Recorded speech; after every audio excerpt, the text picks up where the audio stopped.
जो supreme court के जो चीफ जस्टिस साहब हैं या उसके साथ साथ जो दीगर कुछ जो सीनियर जज साहिबान हैं, उनकी इंटेग्रिटी के हवाले से कोई क्वेश्चन जो है मैं समझता हूँ रेस नहीं होता। हाँ, अगर किसी के पास कोई है इस तरह के तो वो उनको सामने लाना चाहिए। और जहाँ तक बात है कि ये जो पीटीआई के वकला की तरफ से क्या वो इलेक्शन जो मुख्तलिफ उनके केसेस हैं उनकी तैयारी करके आते हैं या नहीं आते, ये आपने भी बताया है कि ये लाइव टीवी के ऊपर जब चलता है ऐसे ऐसे क्वेश्चन जो लॉ से रिलेटेड हैं, जब लतीफ़ खोसा साहब से पूछे गए तो उनके पास कोई उनका प्रॉपरली जवाब नहीं था। चीफ जस्टिस साहब ने ये भी पूछा कि आप मुझे कोई रेलिवेंट लॉ तो कोट करके बताएं, उसके बाद जो है मैं ताकि उसका वो कर सकूं। हम आप इस तरह पॉलिटिकल स्टेटमेंट के ऊपर वो चल के आते हैं। दरअसल ये जो पीटीआई है वो एक्सपेक्ट ये करती है और चाहती ये है कि उनके बिहाफ के ऊपर जो सुप्रीम कोर्ट के जो चीफ जस्टिस साहब हैं वो इस्टेब्लिशमेंट के साथ लड़ाई मोल लें और ये जो उनकी साइड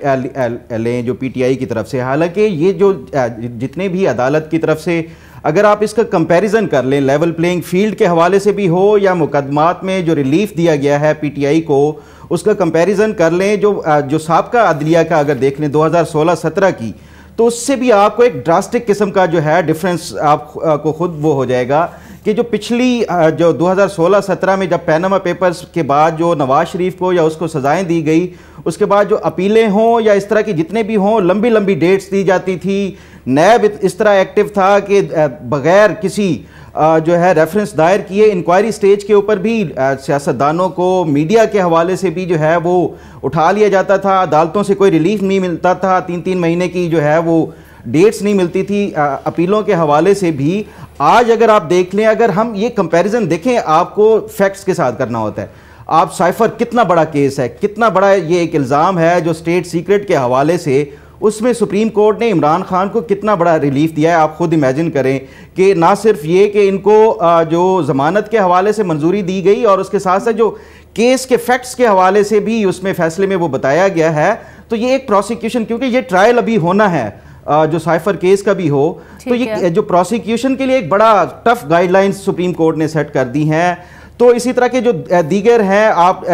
ख़ासतौर पे ये जो रिटर्निंग ऑफिसर्स के हवाले से भी वो किया गया है, तो उसमें आप देखें कि ये जो पीटीआई की तरफ से लेवल प्लेइंग फील्ड का वो बयानिया बनाया गया कि उनके जो कागजात नामजदगी हैं वो मुस्तरद किए जा रहे हैं बड़े लेवल के ऊपर। आज आप देखें, कल देखें कितने जो है वो पीटीआई के जो सरकर्दा रहनुमा हैं, जो टॉप टियर के रहनुमा हैं, उन सब के जो कागजात नामजदगी जिनके ऊपर एतराज़ात थे वो इलेक्शन ट्रिब्यूनल से वो ख़त्म होके उनके कागजात नामजदगी मंजूर किए जा रहे हैं। हाँ, जो कोई हार्ड कोर देखें, आप 9 मई का जो एक वाक़या है, जो सानिया है, आप उसको निगेट नहीं कर सकते। वो एक ऐसा कदम था जो इमरान खान और उनकी जमात ने उठाया, जो आज से पहले ना किसी दहशतगर्द तंजीम ने उठाया है और ना किसी ने जीएचक्यू के ऊपर इस तरह चढ़ दौड़े हैं। तो ये आप जो हार्ड कोर को इस तरह के इन्वॉल्व होंगे, जिसमें जो स्टेट के पास इस तरह के उनके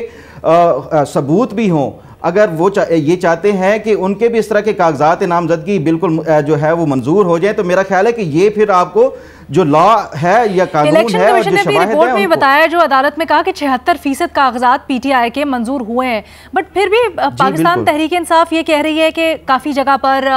छीने गए, काफ़ी जगह पर ज्यादती भी हुई। तो अगर ऐसी चीज़ें हैं तो खोसा साहब बाहर तो कहते हैं या अदालत में भी कहते हैं कि सबूत हैं, बट वो उस तरह से अपना केस क्यों नहीं बना पा रहे, इसकी क्या वजह समझते हैं? बिल्कुल मुख्तसर बताइएगा।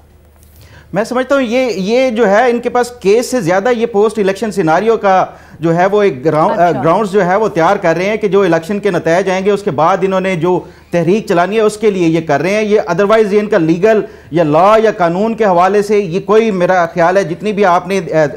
जो लाइव सुनी है डिबेट्स जो सुप्रीम कोर्ट की जो है, उसमें मुझे कहीं नहीं नजर आया कि जो तहरीक इंसाफ के वकला हैं कहीं प्रिपेयर होकर आए।